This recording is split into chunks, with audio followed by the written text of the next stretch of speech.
Television rating point বা TRP ইচ্ছে করলেই ম্যানিপুলেট করা সম্ভব, নিজেই স্বীকার করলেন টিআরপি নির্ধারণকারী প্রতিষ্ঠান বিএসসিএল এর মহাব্যবস্থাপক। এমনকি যে পদ্ধতিতে রেটিং নির্ধারণ করা হয় তা নিয়েও অসন্তুষ্টির কথা জানান তিনি। আর টিআরপি পদ্ধতি শতভাগ ডিজিটালাইজেশন ছাড়া এ সমস্যা থেকে উত্তরণের উপায় দেখছেন না গণমাধ্যম বিশ্লেষকরা। টিআরপি সিস্টেমকে স্বচ্ছতা ও জবাবদিহিতায় আনতে শিগগিরই নতুন নীতিমালা প্রণয়নের আশ্বাস দিলেন তথ্য ও সম্প্রচার মন্ত্রী জহিরুদ্দিন স্বপন। বিস্তারিত মামুন আবদুল্লাহ রিপোর্টে। টিআরপি বা টেলিভিশন রেটিং পয়েন্ট, সহজে বলতে গেলে টেলিভিশনে কোন চ্যানেল মানুষ বেশি দেখে কিংবা কম দেখে তা নিরূপণের যে পদ্ধতি তাই হচ্ছে টিআরপি।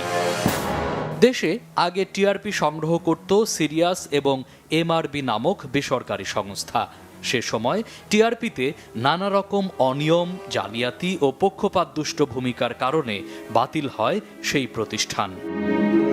এমন অভিযোগের মুখে 2023 সালের জানুয়ারিতে সরকারি প্রতিষ্ঠান বাংলাদেশ স্যাটেলাইট কোম্পানি লিমিটেড বিএসসিএলকে টিআরপি সেবা দিতে তথ্য ও সম্প্রচার মন্ত্রণালয় প্রস্তাব দেয়। প্রস্তাবনা অনুযায়ী এক নির্দেশনায় কমপক্ষে 2000 ডিভাইস বা সেট টপ বক্স স্থাপনের মাধ্যমে কার্যক্রমের শর্তে চুক্তি স্বাক্ষরিত হয়।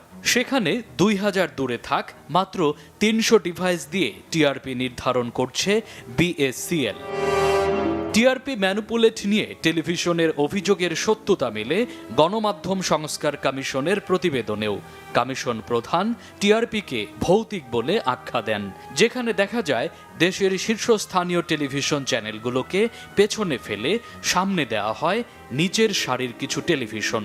অভিযোগ আছে কয়েক হাত ঘুরে আর্থিক লেনদেনের মাধ্যমে টিআরপি নির্ধারণ করারও। আমরা তো রিপোর্টে কোনো মিথ্যা কথা লিখি নাই। আমরা তো রিপোর্টে যা লিখেছি সব এভিডেন্স বেসড, প্রমাণ, সরকারি নথি, এগুলোর ভিত্তিতেই করেছি। ওখানে তো কোনো মিথ্যা কথা লেখার কোনো সুযোগ নেই।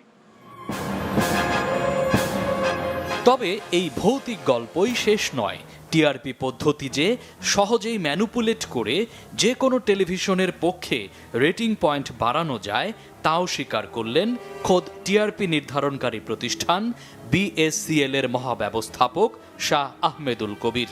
ম্যানিপুলেট করা সম্ভব। ম্যানিপুলেট করা, ধরেন আপনি কোনো একটা বাসার ঠিকানা জেনে গেলেন যে এই বাসায় এরকম একটা বক্স আছে। এই বক্সটা মানে আপনার কি লাগবে, ওই বাসার লোককে কনভিন্স করতে হবে যে আপনি আমার টেলিভিশনটা বসে বসে দেখবেন। বা আপনি বাসায় থাকেন না থাকেন, আপনি ঘুমায় থাকেন, জেগে থাকেন, রান্না করতে যান, গোসল করতে যান, এই টেলিভিশন চালায় চলে যাবেন। তাহলে আমার কাছে তো রিডিং আসবে।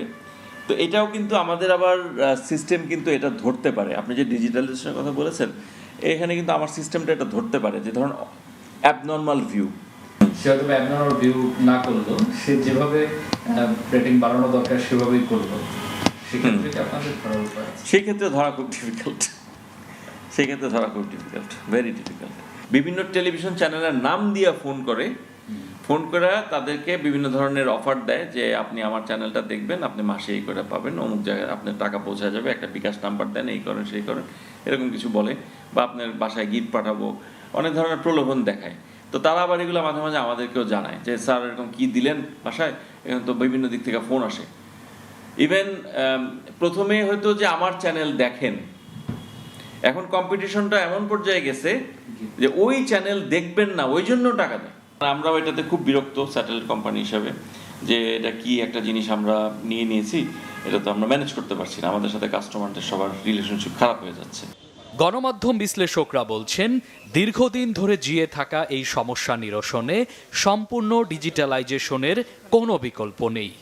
একটা টেলিভিশন চ্যানেল যেটার মান ভালো না, সে ডিজিটাল প্ল্যাটফর্ম থেকে সেরকম ইনকাম করতে পারছে না, কিন্তু এই টিআরপিতে সে ম্যানিপুলেশন করে সে কিন্তু বিজ্ঞাপনী সংস্থার কাছ থেকে ভালো ইনকাম করছে। তো ফলে আপনি কিন্তু এটা বের করা খুব সহজ। এই টিআরপির মাধ্যমে যে সে যখন বিজ্ঞাপনদাতার কাছে বিজ্ঞাপন ক্লেম করছে বা চাচ্ছে, বিজ্ঞাপনদাতারা বিজ্ঞাপন দিচ্ছে না, কারণ টিআরপির এই যে ম্যানিপুলেটেড সিস্টেম অনুযায়ী যে ডেটাটা তার কাছে আসছে বা বিজ্ঞাপনদাতার কাছে যাচ্ছে, সেটা অনুযায়ী তারা দেখবেন যে আপনি একই অনুষ্ঠান বা একই খবর অথবা একই ভিডিও দিয়ে আপনি ডিজিটাল প্ল্যাটফর্ম থেকে বা মাল্টিমিডিয়া প্ল্যাটফর্ম থেকে আপনি অনেক বেশি ইনকাম করছেন, কিন্তু সেই অনুযায়ী বিজ্ঞাপন এখান থেকে পাচ্ছেন না। সবচেয়ে বড় সমাধান হচ্ছে ডিজিটাল সিস্টেমে চলে যাওয়া। সেইটা সবচেয়ে বড় উদ্যোগ নিতে হবে টেলিভিশন মালিক এবং মালিকদের সংগঠন প্লাস তথ্য মন্ত্রণালয় বা সরকারের সুনির্দিষ্ট অথরিটিকে। তথ্য ও সম্প্রচার মন্ত্রী জহিরুদ্দিন স্বপন বলছেন, সমস্যার সমাধানে টিআরপি সিস্টেমকে ডিজিটালাইজেশনের পাশাপাশি স্বচ্ছতার প্রশ্নে নেওয়া হবে নতুন নীতিমালা। সামান্য কিছু ডিভাইসকে দিয়ে এত বিশাল কোটি কোটি টেলিভিশনের প্রপার রিডিং কিন্তু পাওয়া সম্ভব না, কিন্তু এরকম একটা ভুল তথ্য পরিসংখ্যানের উপরেই কিন্তু টিআরপি বলে চালিয়ে দেওয়া হচ্ছে। তো এটা আমার দৃষ্টিগোচরে এসছে, নজরে এসছে। আমরা মন্ত্রণালয়ের পক্ষ থেকে সংশ্লিষ্ট যারা বিশেষ করে টেলিভিশন মালিক, তারপরে কোঅপ অ্যাসোসিয়েশনের মেম্বার সহ সকলের সঙ্গে কথা বলে আমরা এ ব্যাপারে একটা নীতিমালা তৈরি করব এবং পরিপূর্ণ একটা ডিজিটালাইজড মেজারমেন্টের মধ্যে আমরা যাব। টেলিভিশন চ্যানেলগুলোর মধ্যে বৈষম্য সৃষ্টিকারী ও অবমাননাকর এই পদ্ধতি নিয়ে পুনর্বিবেচনা করা উচিত বলে মনে করেন সংশ্লিষ্টরা। বেসরকারি বিজ্ঞাপন দাতা সংস্থাগুলোর প্রধান বিবেচ্য বিষয় জনমত জরিপ বা টিআরপি সিস্টেম, যেখানে রায়ানের এক জরিপে দেখা যায় বেসরকারি টেলিভিশনগুলোর বিজ্ঞাপন বাজার 5,000 কোটি টাকারও বেশি। সেখানে এই অস্বচ্ছ টিআরপি সিস্টেমের কারণে বিপুল পরিমাণ আর্থিক ক্ষতির সম্মুখীন হচ্ছে দেশের অনেক টেলিভিশন। মামুন আবদুল্লাহ, বাংলা ভিশন, ঢাকা।